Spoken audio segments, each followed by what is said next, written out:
Dans cette vidéo, je vais vous montrer voilà comment on est capable de pouvoir personnaliser le pointeur de la souris sur ces pages web. Allez, c'est parti. Comment ici faire un curseur personnalisé? Bon, c'est très simple. On va créer une boîte div et on va lui donner un ID cursor. Pour ce qui est du HTML, c'est terminé. Voilà. On va aller dans notre fichier CSS. Alors j'ai relié document HTML à un fichier CSS et également on va faire un petit peu de JavaScript. Donc là ici on va aller chercher le sélecteur body. On va faire simple, on va juste lui donner un min8 de 100 VH, 100 unités d'écran, voilà, histoire de pouvoir balader notre curseur sur notre page web. Alors maintenant on va aller chercher notre boîte div qui a l'identifiant cursor et on va créer, on va dire, un curseur. Alors ce qu'on peut faire, c'est que on va pas redéfinir, là ici on voit le pointeur là, d'accord. En fait ce qu'on va faire, c'est qu'on va faire un petit rond sur le pointeur qui va le suivre.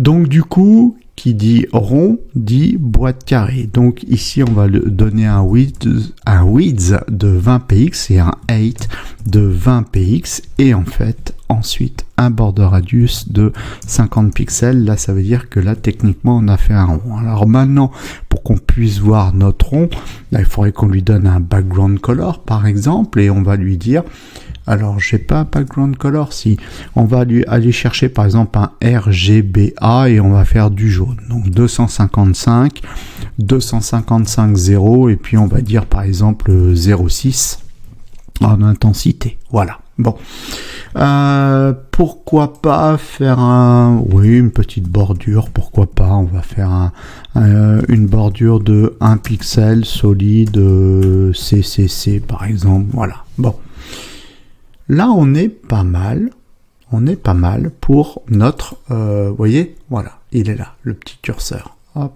on est pas mal. Bon, alors maintenant ce qu'on veut, c'est qu'il suive en fait le pointeur de notre souris. Alors ce que l'on pourrait faire, c'est justement en JavaScript, c'est capter l'élément. Donc l'élément c'est cursor.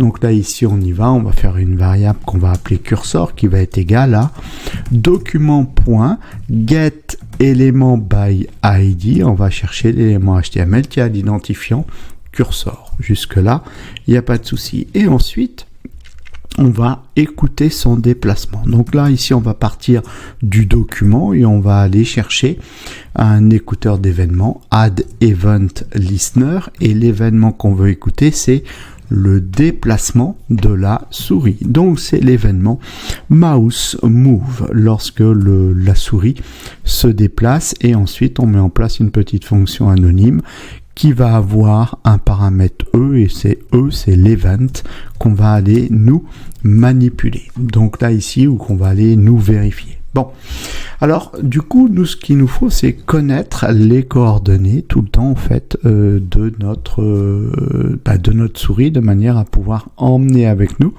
notre petite boîte div qui a l'identifiant cursor. Alors ici, on va partir de notre variable cursor et ici on va lui dire style.left pour avoir ses coordonnées, donc à gauche, et la même chose pour le haut. Donc nous en fait, pourquoi? Parce que les coordonnées d'un objet HTML par exemple, c'est toujours le point haut gauche. Alors attention, pour que les fonctions top et left fonctionnent, alors l'élément cursor doit avoir une propriété position. Donc nous on va lui dire, tu auras une propriété position par exemple à fixe. Ça on est obligé parce que sinon nos propriétés top et nos propriétés left ne fonctionneront pas. Ce que l'on peut également rajouter, c'est pointeur event et le passer à none pour éviter de bloquer les clics. Voilà, avec ça. Ici, c'est bon. Alors maintenant qu'on a défini ça, maintenant on a juste à dire.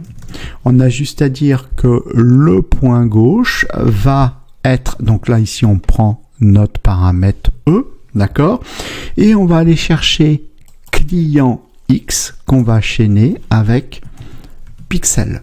Voilà. Et donc, du coup, ça veut dire qu'on aura à chaque fois la propriété left qui vaudra, en fait, bien là, si je suis à 200 pixels, ça vaudra 200. Si je suis à 201, ça vaudra 201, etc. Et la même chose pour la coordonnée top. Là, ici, ça sera E.client Y, puisqu'on va être sur l'axe des Y, et on va chaîner avec les pixels. Et voilà, ça y est, CTRL S. Et maintenant, regardez, le truc qui me suit. Voilà. Donc voilà comment on est capable, et le clic n'est pas bloqué. Donc voilà comment on est capable de pouvoir, après on met ce qu'on veut, hein. Là j'ai mis un petit rond comme ça, vous ferez bien ce que vous voudrez, mais voilà comment on est capable de pouvoir ici réaliser un curseur personnalisé.